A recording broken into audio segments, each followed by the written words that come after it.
Welcome back to my kitchen for Wellness Wednesday. I'm Brittany, your Stop and Shop dietitian. Sometimes it's nice just to sit back and unwind with a nice cocktail.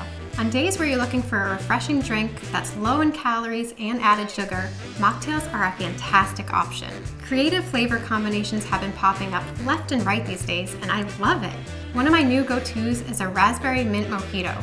It's refreshing, affordable, and tastes like an indulgence. Today's recipe uses just 5 ingredients and can be enjoyed by the whole family.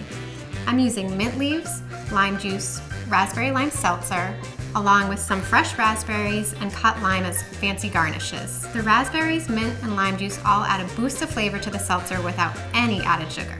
What we're going to do first is put the mint on the bottom of a pitcher and muddle it.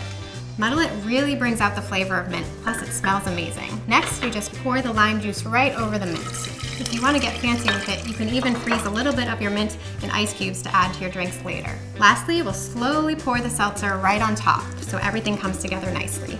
Now just stir things around so everything gets a little bit of flavor so that in every sip you'll get that nice refreshing mint, lime, and that hint of raspberry from the seltzer. Seltzer actually goes on sale pretty frequently, so check your Stop and Shop circular. And now for the fun part. I'm going to pour these into some glasses and add some garnishes. I have raspberries, lime, and a fresh sprig of mint.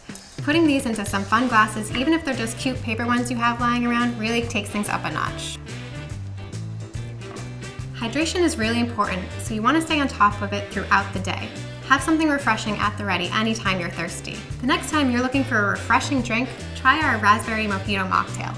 And don't forget all the fun touches, it really makes a big difference. You can find the link to this recipe at stopandshop.com/nutrition. You can also find links to sign up for our free online classes and other nutrition resources. Thanks for joining me today.